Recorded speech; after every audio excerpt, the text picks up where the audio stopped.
Buckle up and hold on tight. Ready for Love has taken us on a ride this week. Ready to treat? Stay tuned.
Hello and welcome back to Locks, Coffee, and Convo. I'm your girl C. Nicole, and I'm here for another review of Ready to Love. We're in season 2. I believe this is episode 9, Ready to Retreat. Honey, this week I smiled the whole time. When I tell you I had that big dumb grin on my face the whole time, baby, this felt more like a scripted drama than a reality show this week. I don't know if it was just me, but baby, they gave it to us. Brew of the day, it's Monsters Mocha, honey. I need a little energy to get through this one. I need a little push, so. But a great episode. Of course, the power's back in the hands of the men. They got the power this week. We down to the final 4. Okay. They met at the cigar bar and Tommy said we down to the final 4, which is Brent, Mario, London, and Darren. And I just want to give my 2-cent commentary all the way through this week. I'm going to try to keep it short, but I want you to give your 2-cent commentary too down below. So please like, comment, and subscribe to the channel. Okay, so we got 4 very different guys on this journey right now. Very different. We have Mario, who's giving us Southern charm meets city flirt. You know what I mean? Like that guy who just makes every woman feel beautiful, wants every woman to feel like she matters. That's what we got in Mario. Then we got Darren, and Darren is cool and calm, like the other side of your pillow, you know, cool, calm, and collective. I don't want you to stress. I don't want to stress you. I don't want you to stress me. What we got to do, babe? What we got to do to keep this thing calm, which I like. That's kind of my personality, so I can definitely get with that. You know, just let's stay calm. We ain't got to get all out of shape, you know. Then we got London. And London is very strategic. He's a player, and I mean that in both senses of the term. He's a player. He's playing the game to win. He's so strategic until it kind of takes away from really getting to know him or appreciate him, because he's so strategic. He's just trying to play it down to the. Then we got Brent. Mysterious, alluring, sensual Brent, honey. I have named him 007. And this episode, didn't I tell y'all Brent was here for a reason? Told y'all that in every video. And we see I was right. He is here for a reason, honey. He gives us mysterious, sensual, you know, makes a lady feel like I got to know what's behind that. I got to get to the nitty-gritty of that. That's what Brent gives us. So we're back at the cigar bar, and nephew Tommy tells him, hey, down to the final 4. And this week, baby, we're going on a road trip. Ain't nothing like a road trip, is it? Ain't nothing like a road trip. And we headed out, baby. They're going to the Blue Ridge Mountains, which was absolutely breathtaking, stunning, beautiful, bucket list worth, honey. I gotta get down there, get me some of that. Beautiful. And he told him that he knew some of them was torn, and I don't really think none of them torn, nephew. Tell me, in my personal opinion, but I'll get to my 2-cent commentary in a minute. But the scenery was beautiful. London states that all this time he has been trying to get Alexis to be patient.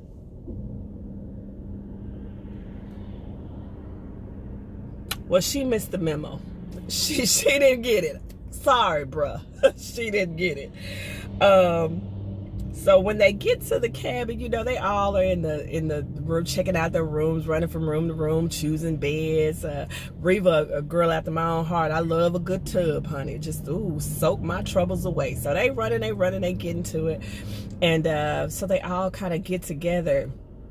And they on the island kitchen. And Brent and Alexis, honey, are on the same side. And you see that real cute flirtation, and London looking like bruh.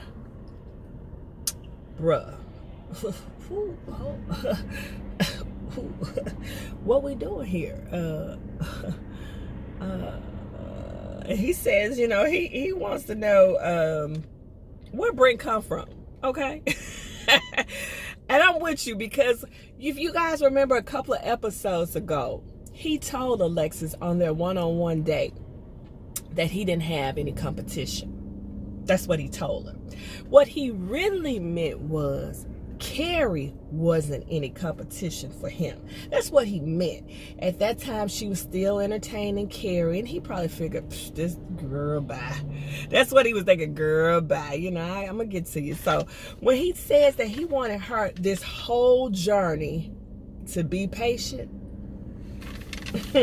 baby, what he really wanted you to do was focus on him and don't focus on nobody else. Well, where you been?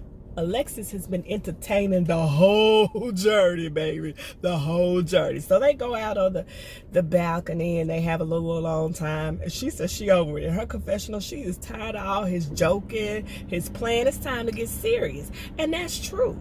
And I've had my issues with Alexis. You know, I think she's giving us pretty girl problems and all that. But she has played the game well. And she is correct. If you try to get with me, why every time we together it's banter, it's joke? Because what you trying to do is keep me from focusing on the fact that you is trying to ride the fence to the bitter end. Okay? He's strategic. He's trying to ride the fence. I make little jokes, my teeth need chapstick, all that. She is over it, baby. And it's somebody just waiting in the wind. Just waiting. Ain't that a mother? But I kind of feel bad for London. Because I'm like, London figure like he done got these women down. And all he got to do is take his time and do what he want to do. Honey, I'm sorry, London. I'm sorry. Okay? So then we have Tundi, Ashima, and Darren are in the kitchen. And Darren just playfully asked Tundi what her best dish is. And she told him some sort of pot roast. Was it Mississippi type? Minnesota? Some sort of pot roast. But she, you know, was just telling him. And I was like, uh-oh. Y'all, all three of y'all in the kitchen together. But of course, Ashima's told us she don't have no problem with Tundi. Her issue is with Darren. And so, you know, Ashima's looking for assurances, okay? And I get that, because again, we're getting later into the journey. And I know that I said that Ashima and Darren they needed to let it go. Well, I'm a woman, and I have the right, it's my prerogative to change my mind. So I think they could be okay. I think the problem is they just need to communicate more. And case in point, she felt like he's straddling the fence between her and Tundi. But right there in the kitchen, Tundi hit him with a Tundi like his homegirl. She like big sis. She like, how you feeling? Where you at on this journey? And he clearly says, well, you know me and Ashima got a thing. Like, I'm like, okay, you my choice. You know, and he, like I said, he's that cool, calm guy. And I know that that's an issue. I forget his signs. Shout out to Darlinda TV. Love her station. Absolutely love her channel. It's amazing. And she says that his sign, and I'm not really good at that, is that cool and calm type. And that's what he is. Like, you can't get me rattled. Why are you trying to get me rattled, Ashima? Why are you trying to do that? But to me, his answer was was good enough, mate, but not for her. She feels like he was still texting Tunde, seeking out another date, and she just don't feel comfortable with that. Now, with that being said, I understand Ashima better this week, which is why I think if they wanted to, they might can make it work. She said some really good truths this week, and Tunde, she feels like Darren is playing a safe card. She feels like, he's keeping Tunde as an option. Not necessarily that Tunde or him want each other, but Ashima feels like you just doing this because you don't want to get all in with me. Okay? And he tells her she beating a dead horse. Like, you getting on my lap. I'm here for the drinks and a good time. Please stop making an argument. And I kind of felt like their discussion was a little bit like y'all saying the same thing. He told you the one. I was there probably because I have a like personality. I was feeling for Darren. Darren was like, I just want to get this beer and just, oh my God, what? But she like, you need to talk to me. Where we at? Because if this ain't where it's going, I want to know. Okay, Ashima. So Ashima and Alexis have a moment out on the balcony. They have a check-in, and I thought that was good. And like I said, the editing in this show is great. Shout out to Sis Jones, a new channel on YouTube. She's absolutely amazing. Check her out. She says those editors are evil geniuses. So, it's kind of like a story. We don't know where it's going. Who the heck knew that Ashima and Alexis was cool? Okay, but I'll go with it. They had a really touching moment on the balcony. And she, just told Alexis asked Ashima, how are you feeling?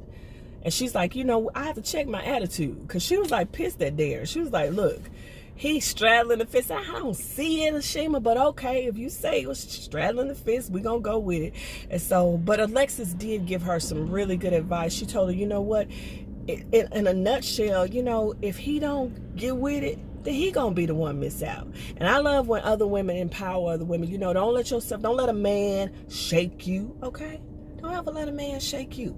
And Ashima said, you know what, she's a part of what is the fabric of our community. She's a single mom, raised by a single mom, and she's in a male-dominated field. So she feels like she has to be tough. And I get that.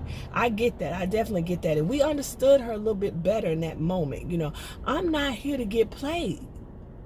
And that's the essence of it. Now, I feel like on a show like this, nobody should put their heart out there until the camera's cut.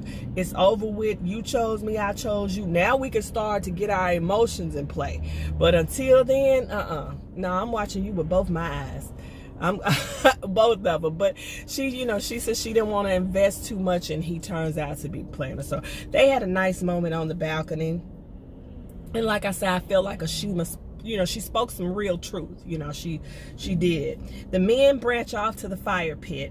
And again, shout out to Darlinda TV. Look, they was in high school grade camp, like football and cheerleader camp. The women here, the men here. It's like, y'all ain't getting no cupcake time. Like, shoot, whoever I was into, I'd be trying to cupcake up. Like, you want to meet over there by the corner and on the swing? What you want to do? You want to meet out here on the logs? Let's get a canoe. I ain't trying to hang out with the fellas. But they are. This more check-in and therapy than anything tonight, honey.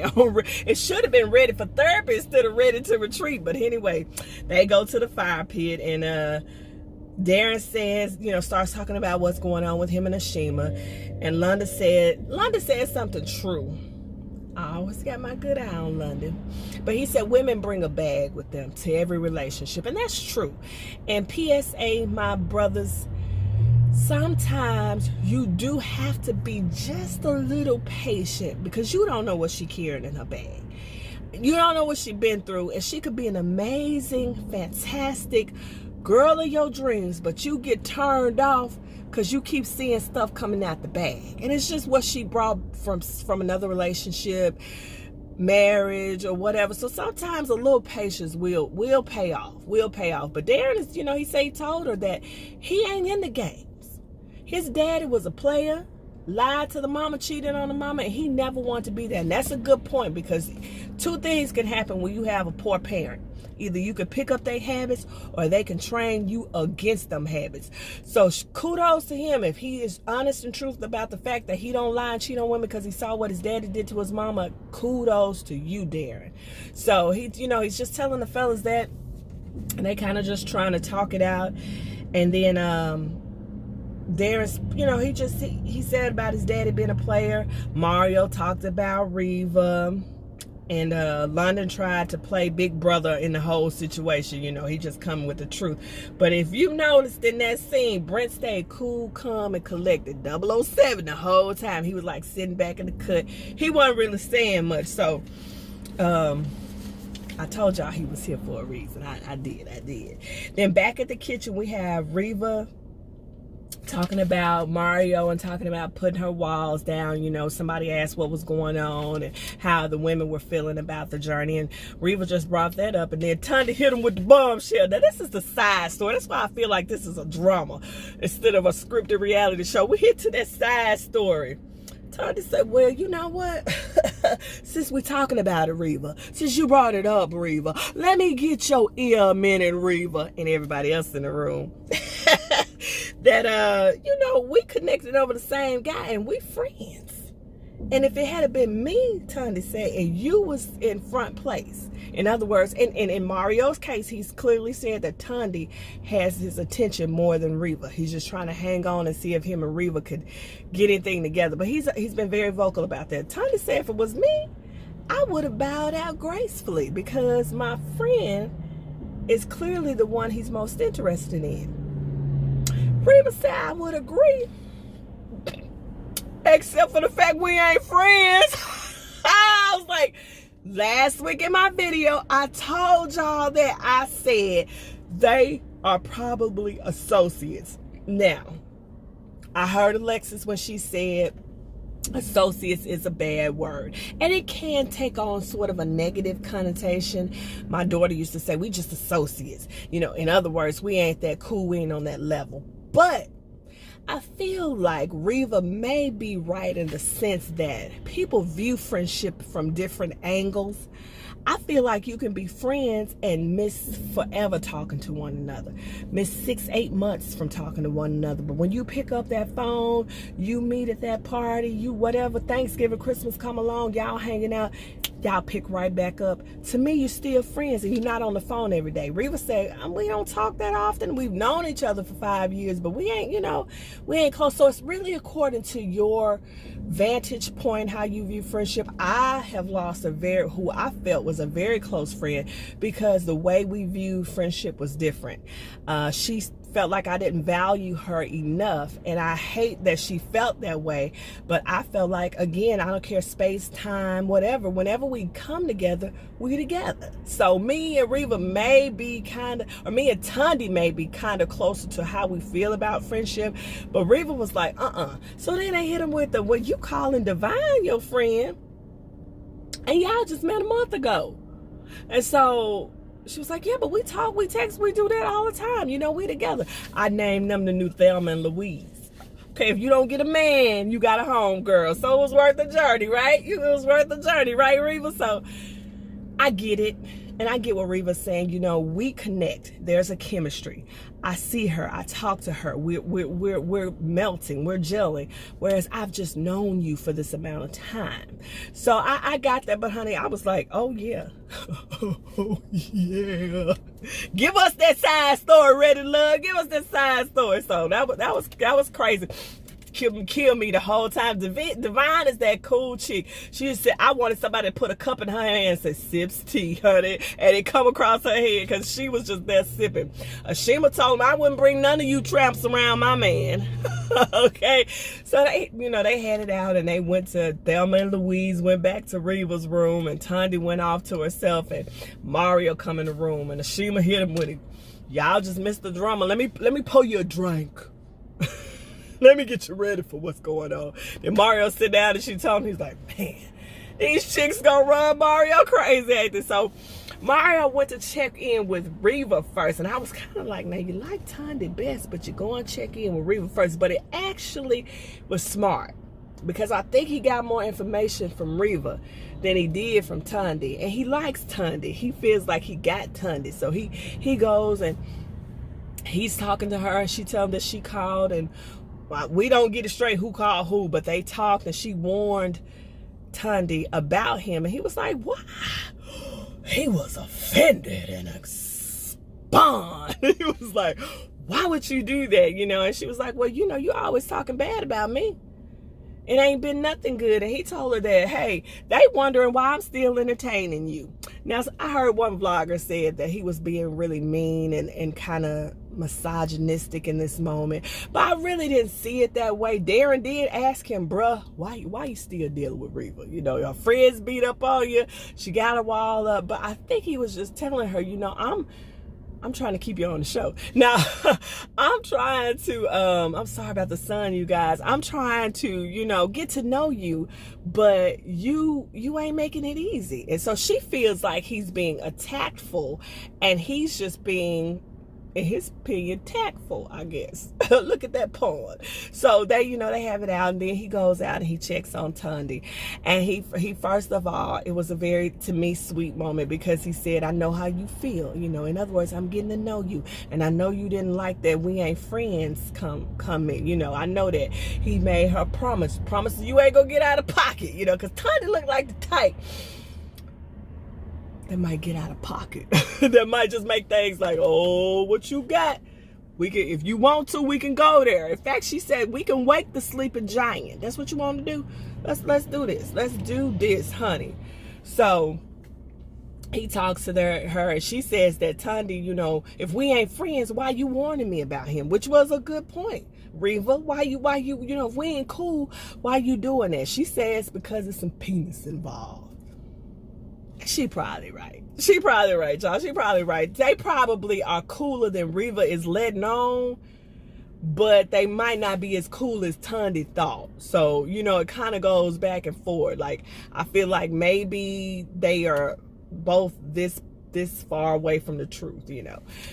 So that was that. But I love that side. I love that side story. And one thing that Reva said, which made sense, she said, if the bad outweigh the good, Mario, why am I still here? And we all wonder that, but we need a certain amount of people on the show, so okay. So then we have Darren and Ashima again. And Darren and Ashima come back, and this is where I say Darren is cool, calm, and collective, and I get that. He is practical on this journey. And they begin to talk again, and she just tells him, you know, her situation and how she's feeling. And they bring up the fact of trust. And they come from two different perspectives. She says that trust has to be earned, in Ashima's opinion. Darren's opinion is that I got your trust until I unearn it. So either trust is earned on one end and trust is unearned on the other end. And I get that. I get both sides of that coin, because I feel like with men and women, usually you have to come from a vantage point of what you've experienced. It goes back to London's bag. If you've been in some bad relationships, been in some relationships where, hey, every time you look up, he cheating. Every time you look up, you got the one to the phone and whoever. Then when you meet that new man, he ain't got to do nothing. And it's going to be an issue. It's going to be, he go to the store and stay too long, you got a problem with it, you know. So I get both of them, both sides of that coin. And then if you haven't had that problem, you assume, hey, no matter what, if I don't do anything to break that trust. But then he said something really sweet. He said, what you need me to say, baby? You know, and now that sound like game. But sometimes it's simple as asking the question, what do you need from me? I want this to work. So instead of me guessing, instead of me trying to figure it out, why don't we just, you tell me what you need? Well, tell me what you need, baby. What you need. And so they make up. And like I said, they could make it, but they're going to have to open up communication wide, and it's going to be some compromise. And it's going to have to be more on her side than his, because she has an emotional vault that's different from his emotional vault. And so he ain't gonna be interested in always trying to figure out what's going on with Ashima. Now, it would be nice if he would, but he's probably not. And I know somebody said in their vlog this week about the dogs, but I think the dog, like I said, was a litmus test for them. It was just a foreshadowing of what else could happen. I think that they could work through anything if that's what they wanted to do. But again, it would be compromised more on her behalf than his. But I still like Darren. Cool, calm, collective. I'm here for it. And I'm glad they made up. She said she wasn't going to get played by no Mohawk anyway. So, then we have Alexis and Brent. I told y'all Brent was here for a reason. 007. Now, Brent and Alexis went out. They went to the oil bar.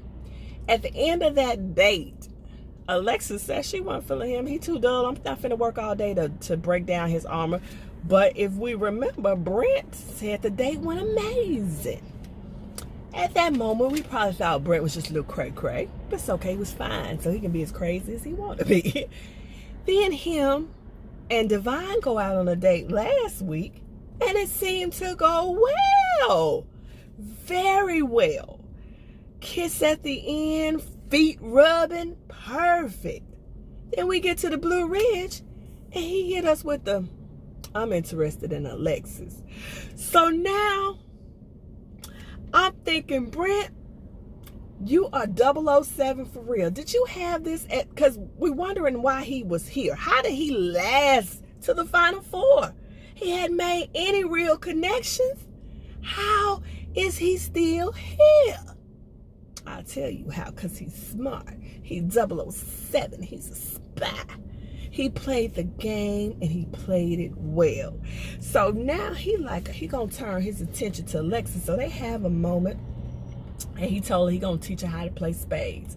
Girl, somebody need to teach me because I don't have a clue. I can't play it all. I mean, Uno is about the only thing I can play, but he teach her how to play spades, and they have some real grown-up conversation. He said he found a chink in her armor. He told y'all he was just waiting on them other fools to get out the way, and so they have some real grown-up conversation, which is really different compared to her in London. So I'm like, oh, London. I'm sorry. It is not looking good at all. It's like, oh, London. Like, where does it come from? Really? He like, really? So they had a moment and they get a kiss and she say, she feels butterflies, little butterflies. She feels something when that, and when she kissed Carrie, she said she felt her lunch hitting her throat to her tongue. But when she had that little peck from Salt and Pepper 007, she felt something. I said, okay, I'm here for it. I'm here. Sips brew, she's here for it. So then we, after that, we have London and Mario go back to the fire pit. And I named this the pot and kettle conversation. Because I really don't know how they going to help each other. They in the same situation, right? Both got two women. And now I say that. But this is where I want to give some more 2-cent commentary. London has played the strategic game of telling Divine and Alexis that they are both special. They are both amazing. We are on two separate journeys. Don't let my journey with Divine affect you, Alexis. And Alexis, don't you let my journey with Divine affect you. Everything is equal. Everything is just right on task. He told us at the beginning of this episode, he just needed Alexis to be patient. You know what the problem is? London thinks he on The Bachelor. Y'all know the ABC show where it's one man and 20 women and he just takes his time and picks through them. London, baby, this is ready for love. This ain't The Bachelor. Baby, it's not. I'm sorry. So him and Mario are in two different places. Mario has told Tundi that she's pulling first. He's told Reva. He's giving instructions. He's giving praise. So they in the same place, but they not. So they have a conversation. So Mario then pot is leading the discussion, telling him, well, if your connection with divine is stronger, then that's probably where you should go. Well, this done messed it up, because when everybody else, so first Reva comes down to the fire pit after they little pot and kettle conversation, and her and Mario has a conversation, and basically, to me, this was Reva bowing out gracefully. But shout out to Chatting with JoJo, another amazing YouTube channel. She said, have your vacation first. Enjoy your vacation first. So I feel like this Reva was just, she wanted to have, because she said, if Tandy is the one, then let's quit wasting time. Let's quit wasting time. So they have a conversation, and then everybody kind of migrates back to the fire pit, and Divine and Alexis is there at the same time, and London is put on trial, honey. Baby! They put London on trial. Honey, he starts, and Divine said that's the problem. He keep remixing it. Every time he asks him, he get dry throat. I got you, London. I'm going to take a sip for you. Because you was catching it. And then he starts going on about this separate journeys and how he just needs to figure it out. And then his confessionals, he tells us he don't want one of these women to feel like they are in second place. You know, Mario has kind of been very adamant that Reva was in second place. Tandy was in first place, but he don't want that, because then it wouldn't be organic, he say. Well, somebody said that when you're chasing two rabbits, you may not end up with any. And I feel like this is a possibility for London. But nevertheless, the whole time he giving this outward body sermon, Alexis is...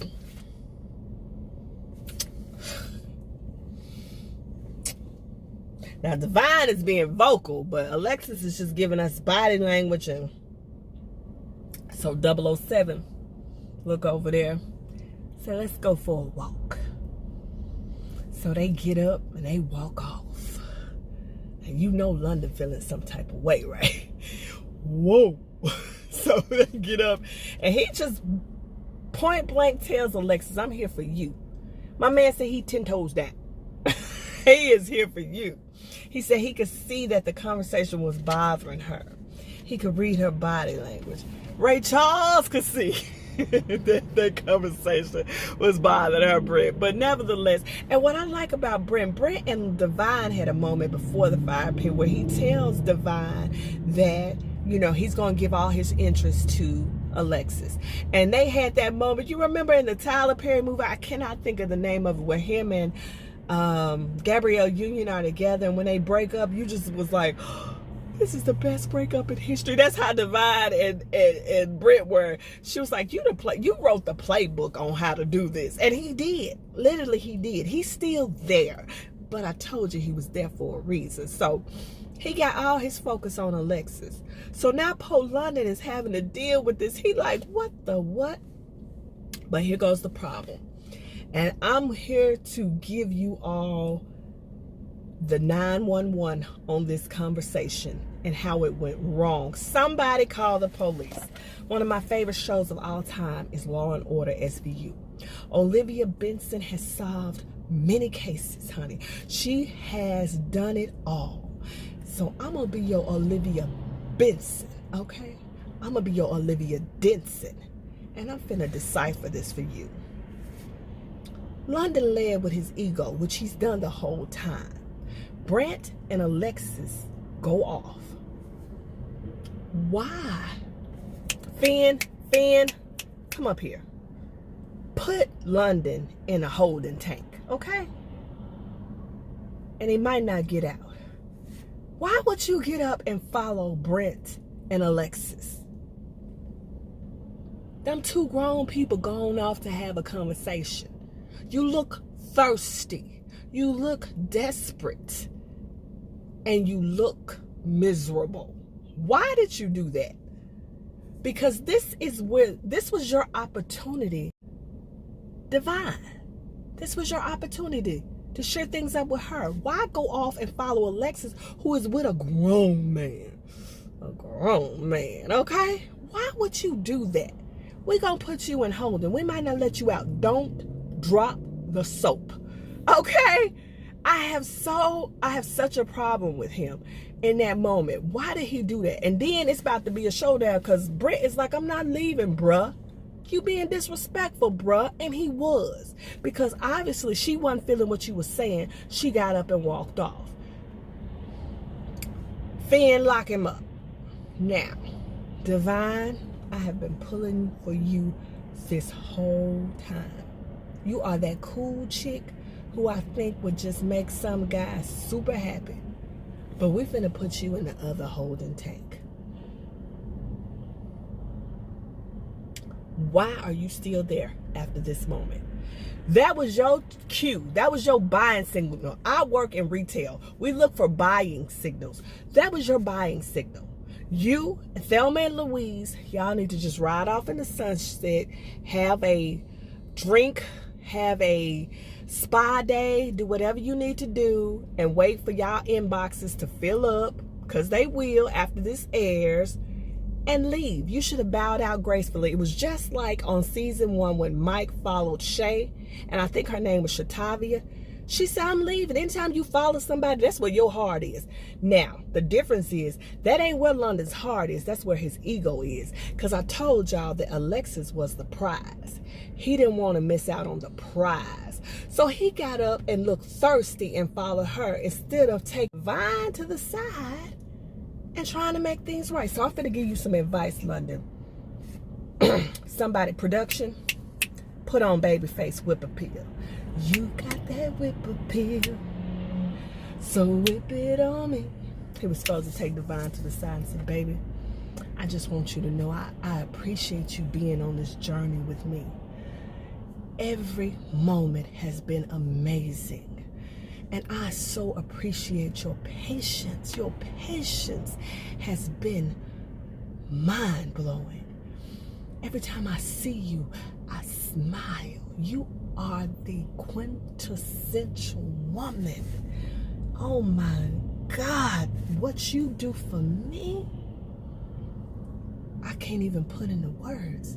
And I just want to thank you for your patience. And I promise, I absolutely promise that this thing is coming to an end.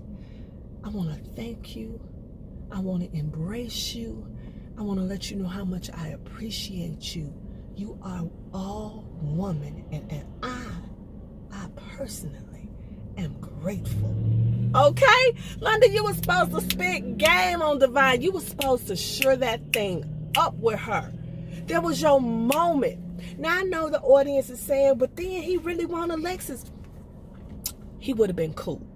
Because later on, when Brent and Alexis was finished, he could have found a quiet moment with Alexis and say, Alexis, you don't know what that did to me. When you went off with Brent, I was rough. I was angry. I had to go. I had to get some time to myself. I felt like my breath had left my body. I just want to thank you for being so patient with me. I appreciate you. You are the quintessential woman. You are everything a man could ever hope for. And I just hope, I pray I'm not too late. I hope I haven't taken up too much time making up my decision. You are beautiful. And London, I appreciate you. Now you see, he could have had both of them still on the string. You see what I'm saying? But instead, he going after them looking thirsty. So Divine, I got my good eye on you, girl. Finn, don't let out. Don't let out. Because if you stick around, you have bought in. And I understand you don't want to gather your rocks and go home because you've been here. And if it's a chance that you can win this thing, you don't want to lose. But that was some disrespectful mess in London. You ain't getting out. Lock him up. Thank you guys for tuning in to another episode of Ready for Love. I appreciate you. Up to, I think, about 11 subscribers. I'm so excited. I am so excited. I want you to check out Sis Jones' channel. Amazing. Thank you again for Darlinda TV and the shout out this week. You guys are amazing. I love this. Can't wait. I can't wait till next week. Oh my God, I cannot wait. I'm gonna meet you there. I'm sorry these go up so late, but honey, I had to get all my thoughts together, honey. It just be so good. I got to get all my thoughts together. Y'all have a beautiful, beautiful week. Remember to like, comment, and subscribe to my channel where we can just pull up, pour yourself something strong, and chat for a while. Thank you.